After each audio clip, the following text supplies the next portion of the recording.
Hi there, and welcome back to Eat the World. I'm Chef Alex Lazik, and I really appreciate you joining us here today. What are we making? So today we're going to be making one of my all-time favorite desserts. It's that super chocolatey dessert that you absolutely crave all the time. Well, I do anyway. Now there's some spectacular recipes for this specific dessert, and there's some absolutely abysmal ones. To me, if you're having something that's chocolate, it needs to taste chocolatey. Have you ever gone out to a crappy coffee shop and bought like a muffin or something that looks the business, it looks chocolatey, and then you get it and it's just brown cake. That's all it is. There's nothing chocolatey about it. Anyways, we're not doing that. We're making a big, delicious, chocolatey dessert. This is also known as a molten lava cake. Liquid hot magma. But traditionally it's called a chocolate fondant. And for me, that is what this recipe gives you. It gives you all that chocolatey goodness that you crave in a melted middle, oozing out with just the most beautifully rich, delicious dark chocolate. That's what you crave, and that's what you want. Well, this recipe is super easy, although it does have some tricky timings at the end, which I can only guide you on. Every oven is different. I'm working with an RV oven, which aren't the best, but I have no doubt that we're going to make the most amazing dessert. So let's get started. Okay, like I said, this recipe is super easy. It's all about technique and quality of ingredients. We've got eggs, sugar, flour, butter, vanilla, cocoa, and Kahlua, and well, that's about it. Whatever you do, use a good quality chocolate. I'm using Lindt 70% dark chocolate. We're going to start by melting butter and chocolate slowly over very low hot water. Next, we're going to whisk our eggs and egg yolks and sugar till they are rich and thick and have reached what's called the ribbon stage. You can see they start off kind of dark and runny with the brown sugar, but just keep whisking. You can use an electric beater, but I get a lot of satisfaction out of whisking by hand. But just keep whisking, and you'll see your eggs and sugar become thicker and pale as you incorporate more air into the mixture and form a ribbon texture on top, as I demonstrated. Next, we're going to get our molds ready to be baked in. To do this, I'm using these little copper pots. We're going to melt butter in one of them, just using the heat from the bain-marie.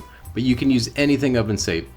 Ramekins, coffee cups, espresso cups, cappuccino cups, whatever you have available. But once the butter is melted, pour a little bit into each mold, and then we're going to carefully brush the molds to ensure each little bit is covered so our fondant don't stick. Once they're brushed, turn them upside down to let any excess butter drain out.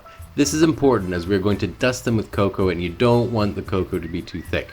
So once that's done, place a bit of cocoa in each ramekin or pot and give it a good shake to cover every surface. Once I've done that, I tip out what's left over into the next one.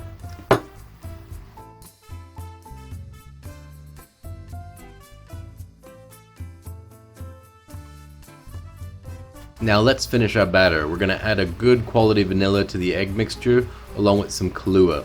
Chocolate, coffee, vanilla, ideal situation there. Give it one final mix and then give your chocolate and butter mixture a stir. It should be sexy and rich and glossy by now.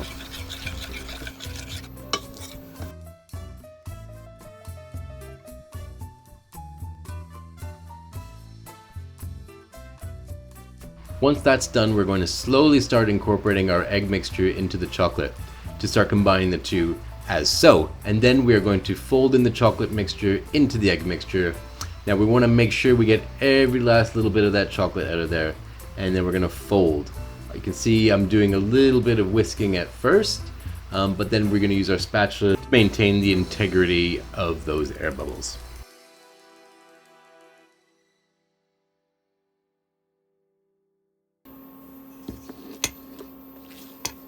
Next, it's time to start incorporating your flour gently.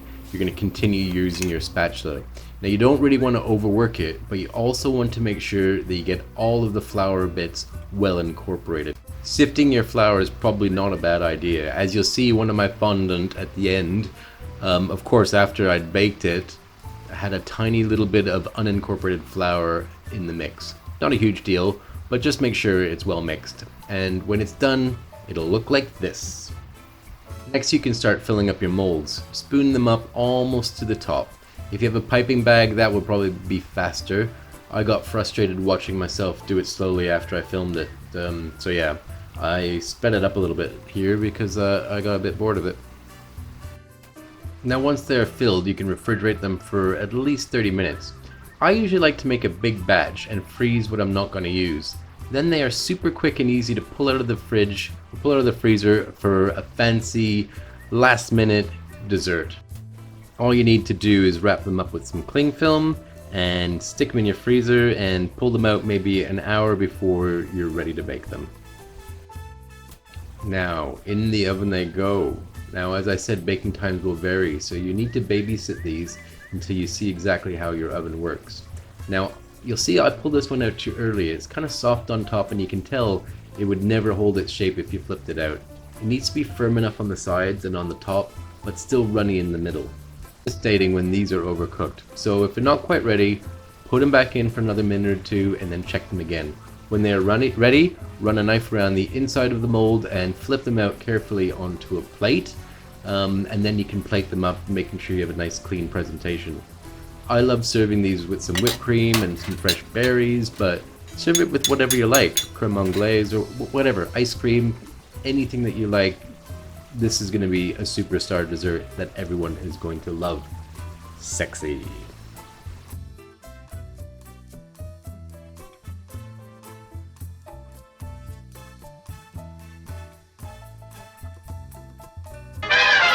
Here we go. Chocolate fondant. Really nice quality, dark chocolate. It's so simple, really simple flavors. Not that hard to make. It's just the timing at the end. Just making sure that the middle is warm through, but the outside is cooked. None of this cheating, sticking frozen ganache in the middle of it. This is the real deal, how this is supposed to be made. Anyways, let's give it a try. This is my favorite.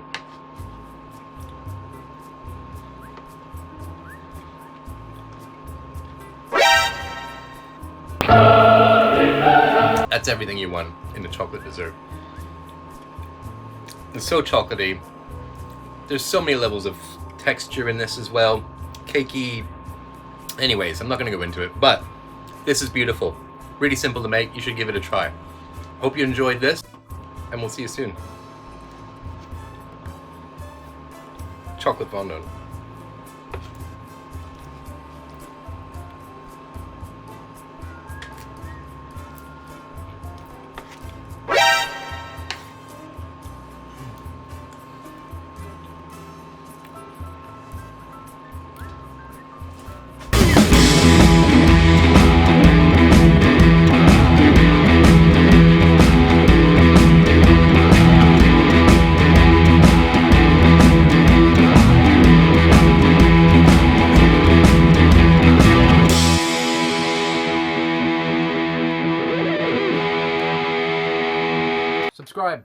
Subscribe.